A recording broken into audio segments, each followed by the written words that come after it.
This is Questions of Courage, a podcast from the youth section at the Goetheanum, hosted by Nathaniel Williams. Welcome to Questions of Courage. Today I'd like to talk about something which young people who are interested in inner development and also spiritual questions and greater questions of spiritual meaning will have to come to terms with, even if it's just in trying to form a judgment about it. And this is the area of the use of psychedelics for spiritual growth, access of insights, and also transformation. And this is a time when it is going to be increasingly important to talk about this because the availability, accessibility of these substances has never been so broad since the 1960s. And at many universities right now, psychedelics are being researched in consciousness studies programs for their therapeutic uses to treat addiction, depression, but also in hospice care and other areas. And of course, then just in civil society with accessibility and legalization in many cases, and the whole conversation around psychedelics as a spiritual kind of fulcrum or springboard, many young people simply have to come to terms with whether or not they would like to engage with them and also how they can understand them. I'd like to offer today a few really basic considerations and particularly to look at how one dilemma that's connected to the use of psychedelics for spiritual growth and spiritual insight, which is a problem that has to do with integrating spiritual understanding into daily consciousness and also our normal understanding. And in order to approach that, I'm going to try to talk about some of the challenges that come up through experimentation with psychedelics, and then also talk a little bit about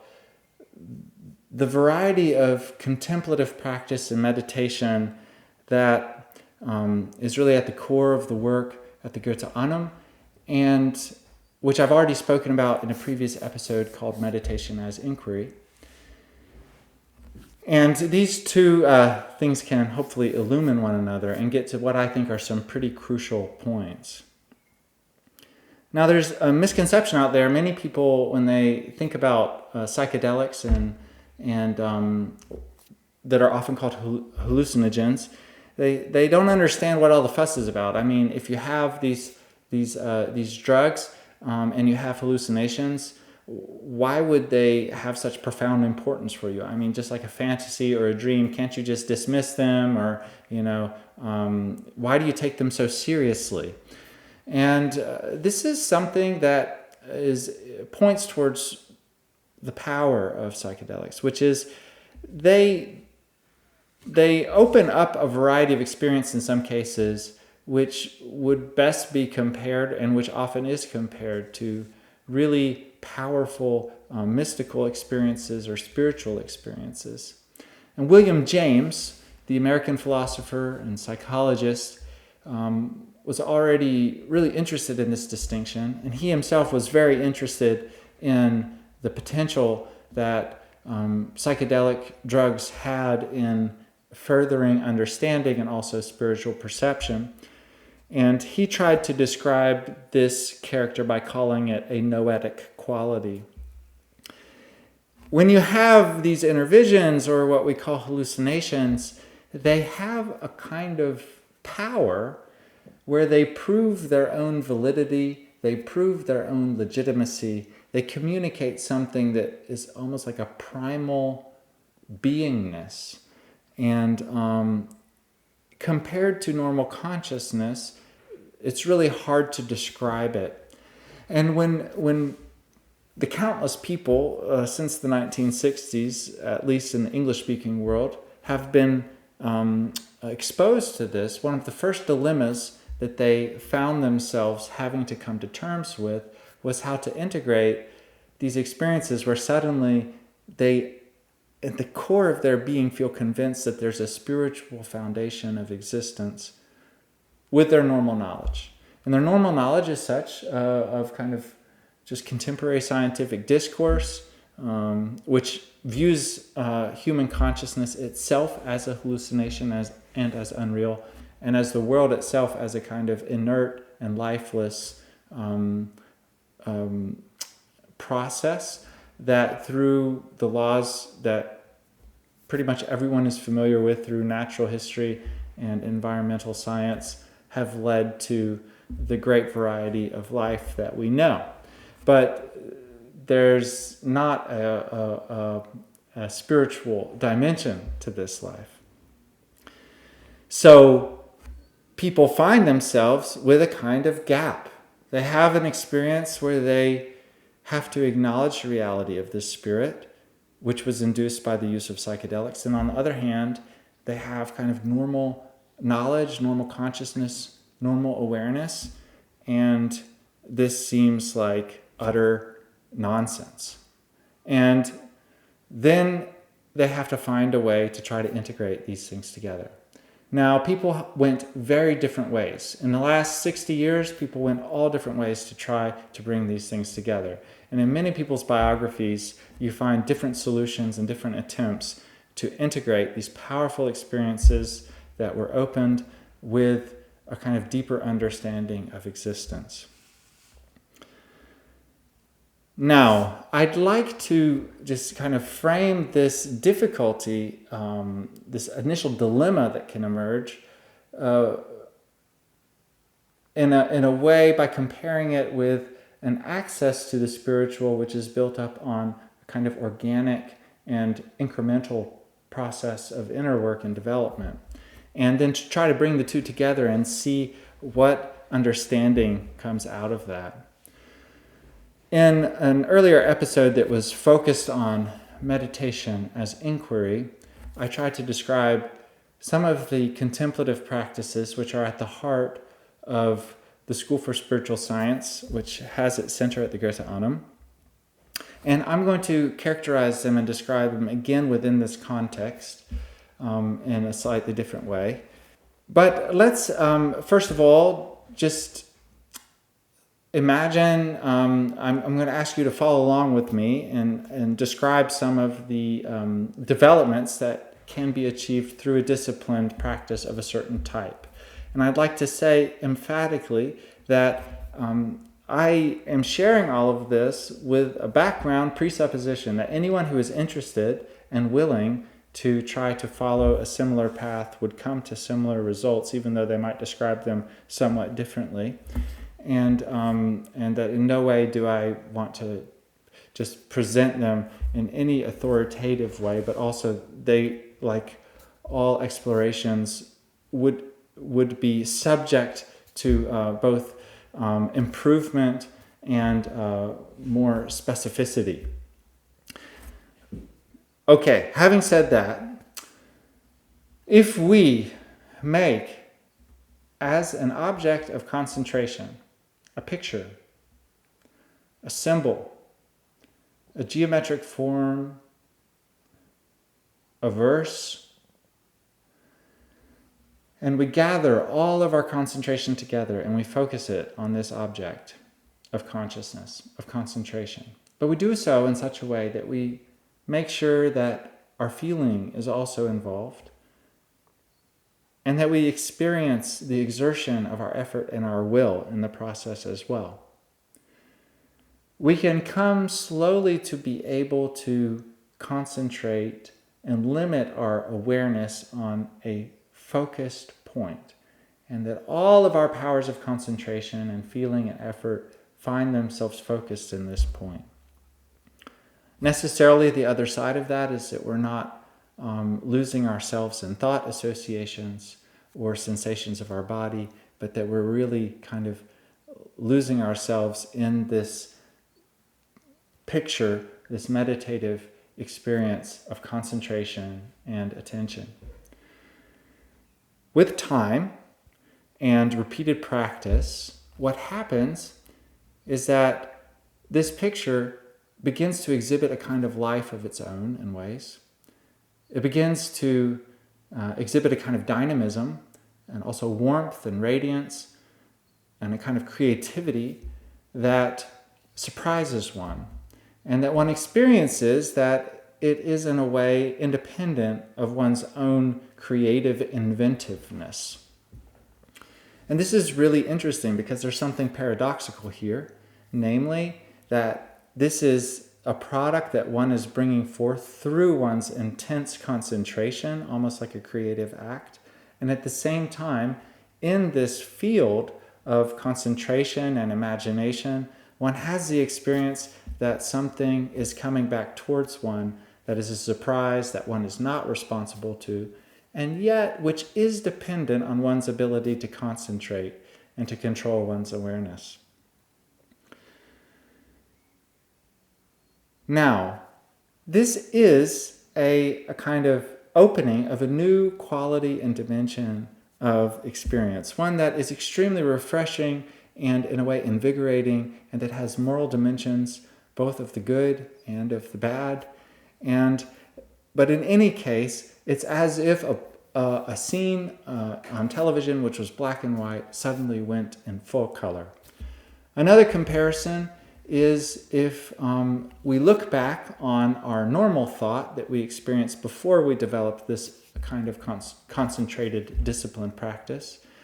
And our normal thought is almost like shadows or silhouettes in comparison to this kind of living and warm and radiant and dynamic horizon of thinking, which feels extremely creative and also has a kind of weightiness and gravity that normal thinking doesn't have. So that it's almost like we feel that this creative horizon of thought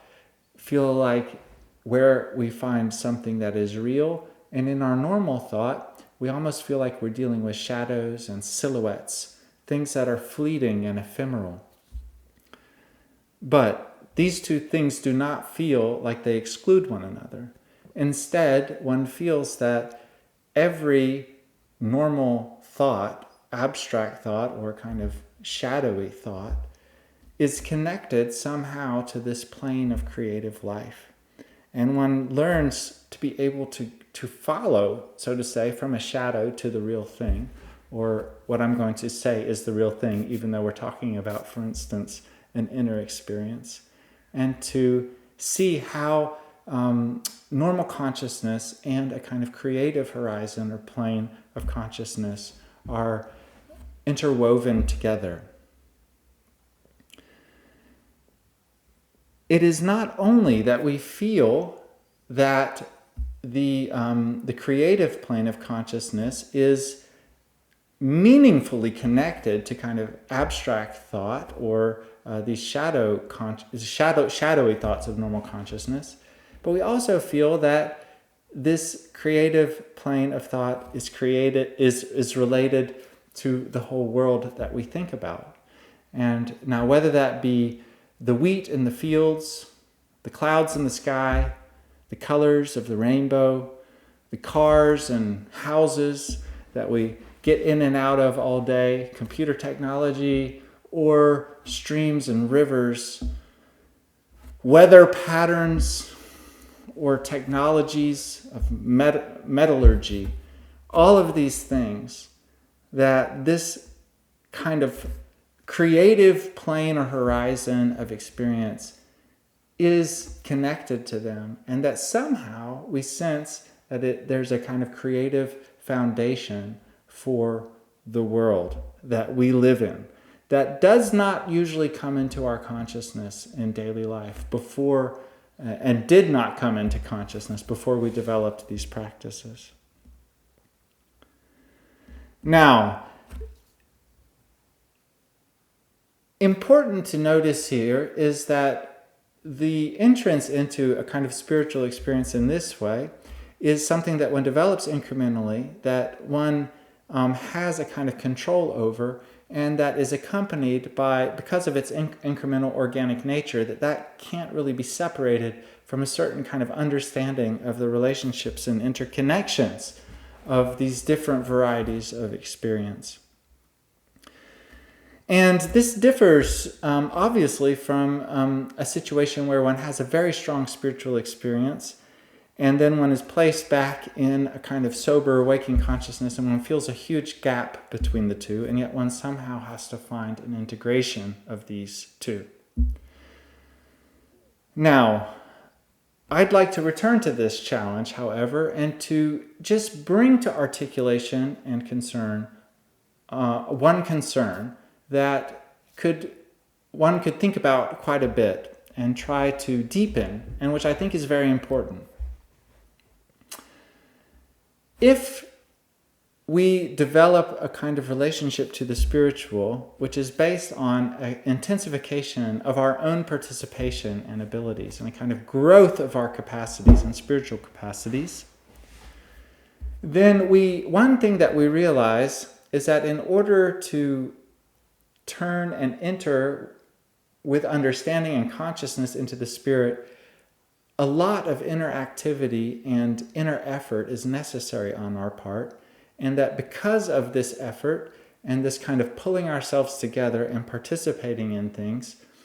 we're able also to have an understanding of what we experience.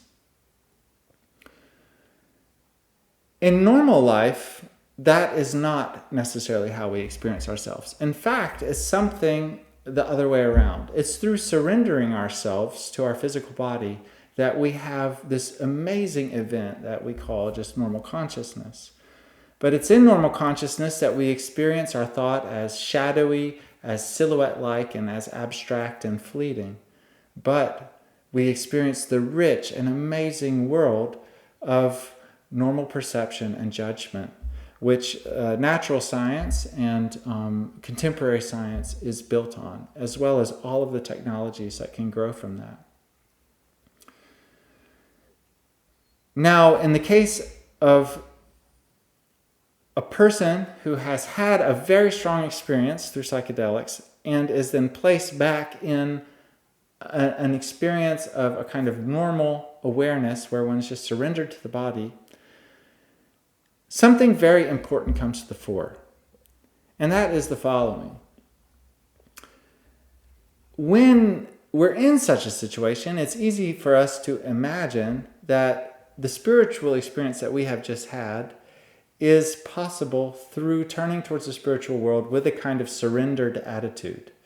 just like we do in our normal waking consciousness, where we surrender to our body and we try to pay attention through our body, and through this surrender we can have all manner of amazing observations and develop all manner of amazing understandings and have insights related to these. And we just assume, which is quite natural, that we can carry over this attitude in relationship to, let's say, a psychedelic spiritual experience. We imagine it almost as if we were in the physical world, even though we know on some level that we weren't. And yet, we don't have an ability to imagine it any other way necessarily. This is something that can happen right after we have the experience, but also every time we talk about the experience in normal consciousness, when we try to put it into words and we try to describe it and we try to make pictures and to understand it, we draw on our concepts and also our experiences from the physical world in order to give it meaning. Now, what this means is that the spiritual experience is cast in the form of kind of a physical or material experience in normal consciousness. And as I've tried to describe, normal consciousness unfolds on a kind of passive register, rightfully so. Now, how could this play this self out over decades? How could this play this self out, for instance, over 10 or 20 years? Now, ultimately, a concern presents itself here because what happens is that we interpret something as a part of the physical world and also as kind of somehow part of our abilities to make physical judgments, which actually isn't. And the more we tell the stories and the more we also reinterpret it on the foundation of normal consciousness, the more we reaffirm kind of integrating it into our normal understanding in this way. Eventually, this can have a deeply unsettling effect because we're faced with the fact that we have this kind of personal experience in our biography, which we somehow integrate into our normal understanding of reality, which is generally shared in many ways, and yet it doesn't really fit. Not only that, but maybe our sensitivity for the spiritual, which we initially might have had even after the experience, has been repeatedly dampened down through the fact that we apply a kind of terrestrial earthly judgment to it without feeling the fact that it requires a whole nother level of participation in order to be accessed in the right way.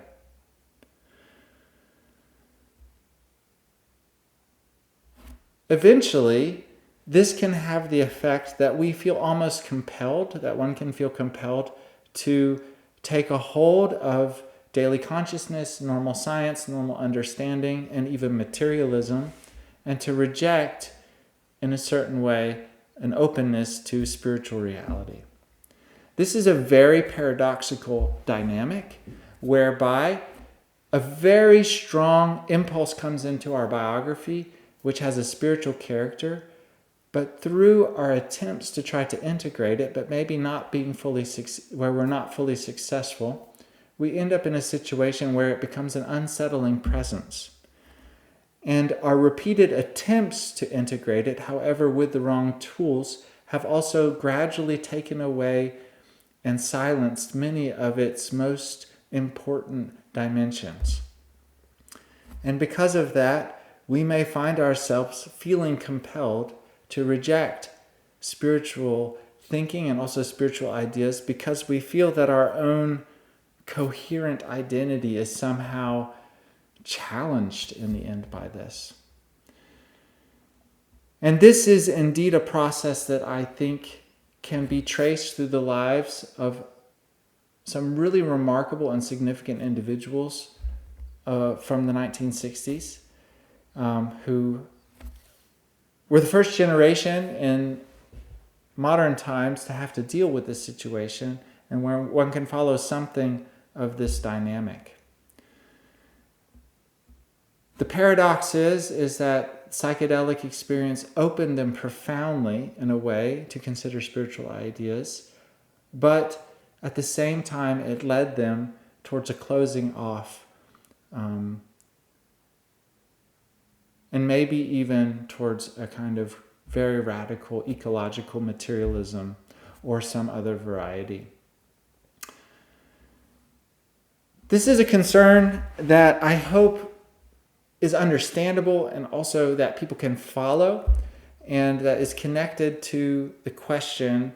of how a spirituality can be developed where we can access the spirit without undermining daily consciousness, daily normal knowledge, and understanding. And despite it being a complicated and sensitive topic, I hope that this contribution can be meaningful for people who are living with, perhaps having had such experiences, who are perhaps considering seeking such experiences, or even just trying to understand the situation in a way that makes sense to them. Questions of Courage is a project of the youth section at the Goetheanum, and it is a collaboration with Goetheanum TV and also the communications team. And besides just offering contributions which could be meaningful for young people who have deeper spiritual interests, it is also an opportunity for us to invite contributions to a youth access and project fund The Youth Access and Project Fund will support young people to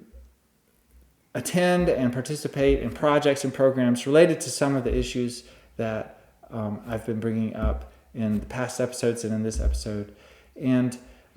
also go to support other types of youth work. The production costs are very low for Questions of Courage, and so if you make a donation, you can rest assured that almost the entirety of it will be directed towards youth work.